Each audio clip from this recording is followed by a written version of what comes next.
¿O alguna última pregunta?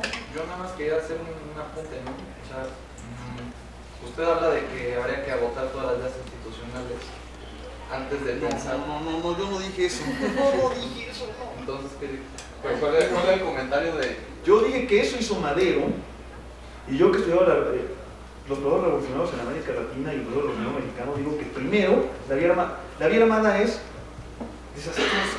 O sea, se murieron 300,000 gentes en México, no 1 millón, pero 300,000, de una población de 15 millones de habitantes, y se devastó la economía, ¿sí? Y eso fue en México. En El Salvador no se puede recuperar de la lucha armada, y eso que no, sencillamente no se puede recuperar de la lucha armada, ¿sí? Primero, en ningún momento estoy llamando a la violencia, ni quiero hacer eso. No, eso hizo Madero.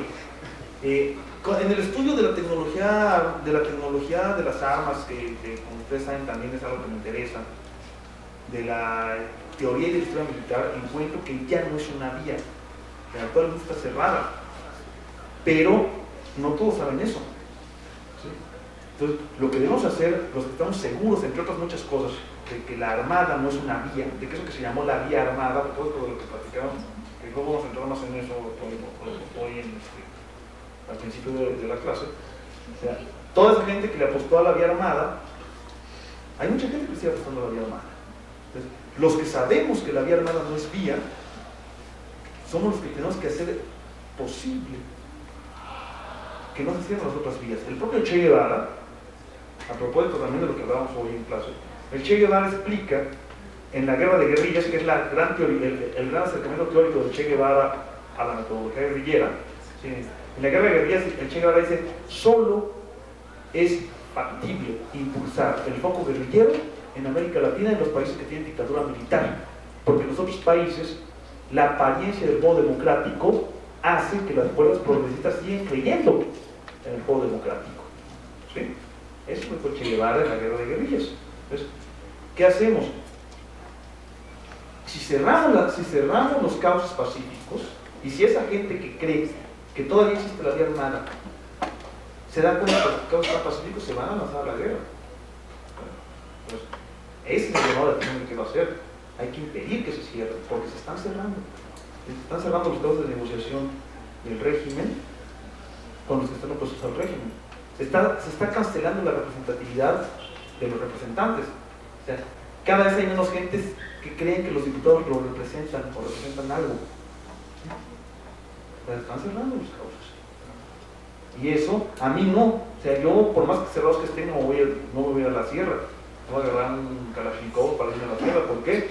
En todas cosas, porque sé que no sirve de nada, sino para provocar derramamiento de sangre. Pero hay muchos que sí van a agarrar el Kalashnikov y se van a ir a la sierra. Eso es lo que quería decir. Sí, o sea, sí, nada más quería, o sea, era como darle pie a la pregunta esencial. La gente que cree, porque supongo que es cuestión de fe. Sí, en muchos sentidos sí, claro. Sí, que cree que la vía armada es la solución a los problemas de este país, tiene cabida en el régimen actual. Y hay mecanismos institucionales para darle diálogo, viabilidad no, a las voces. No a los que creen, no sé si a los que creen en la vía armada, pero sí a los que algunos creyeron, sino a toda la base que puede aumentar al puñón que creen en la vía armada si se cierran los cauces pacíficos. Toda la gente que se lanzó a la revolución con Pancho Madero no creía necesariamente en la revolución, se van a la revolución cuando se dan cuenta que no hay otra forma de cambiar el país. Empezando por Madero, el propio Madero, si yo te cuento quiénes redactan y firman el plan, bueno, lo firma Madero, pero quiénes redactan el plan de San Luis, son gente a la que no se le había perdido nada en la revolución y que 5 años antes jamás pensó, 2 años antes, en dirigir una revolución, y en tomar un 30-30, no existía el Kalashnikov, en tomar un Winchester 30-30, que es el arma más eficaz de la caballería, parece a la guerra, y sin embargo, lo hacen porque el régimen cierra cualquier otra vía de legitimación. Entonces, son esos los que no queremos que se van a encargar del Kalashnikov. O sea, no los 3.000 que están seguros de la vía armada, los 44.000 logrados de Rusia y Persia, por ejemplo, no queremos que esos se convencen de que no queda ninguna otra vía, de que no tiene ninguna otra alternativa, y así por el estilo. ¿cuándo ha habido en México vía de representación? Porque está diciendo que muchos de los mexicanos están perdiendo la noción de vía de representación, pero bueno, pues aparentemente antes del cambio de gobierno de PRI a PAN no había representación, era nula. O sea, ese es un invento panista, ese es un invento de la ideología y de la propaganda panista. Ha habido momentos de representatividad efectiva y de vida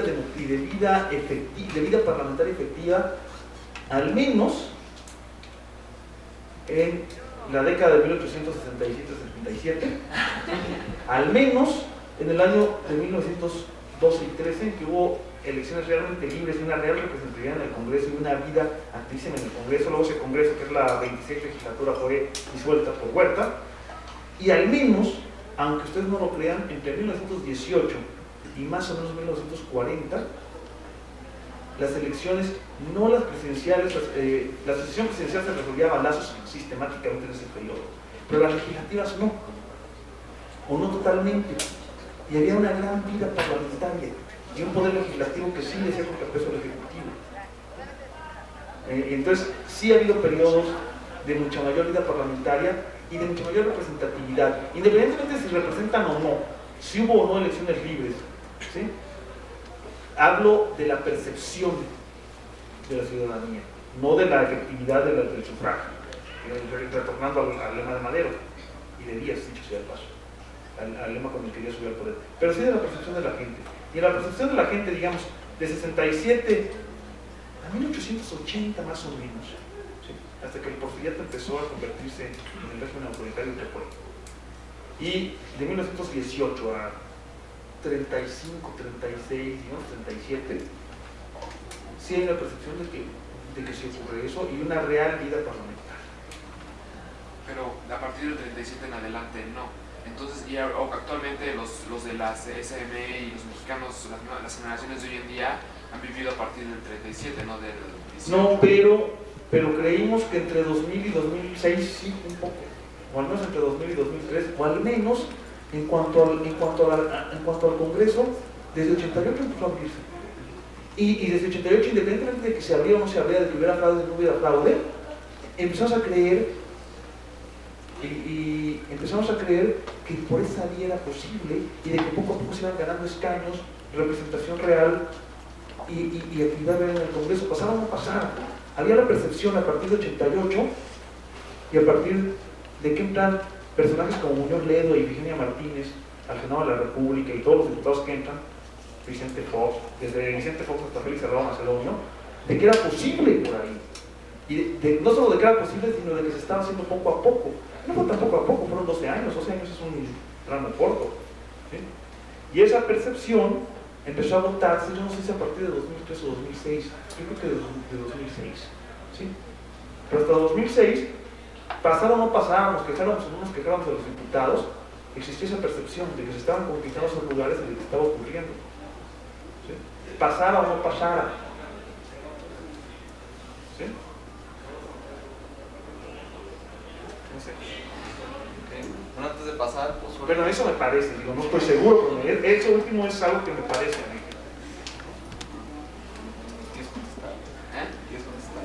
No, está bien, lo que pasa es que, bueno, pues no sé, mi experiencia, yo creo que, no sé, o sea, al final de cuentas siempre se ha criticado ese de que México no ha tenido representatividad.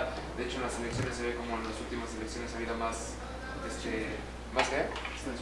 Más sí, abstencionismo que antes, o sea, No, en las intermedias siempre ha habido abstencionismo, siempre, sí, no hubo mucho más abstencionismo en estas elecciones intermedias que en las de 2003 o que en las del 97, ¿sí?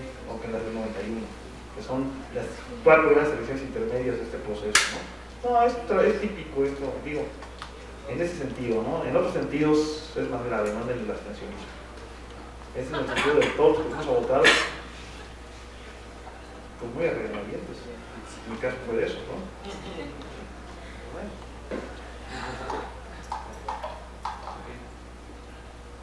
Bueno, antes de pasar al pozole, quisiera agradecer una vez más a profesor Salmerón por estar aquí contestándonos. Un aplauso.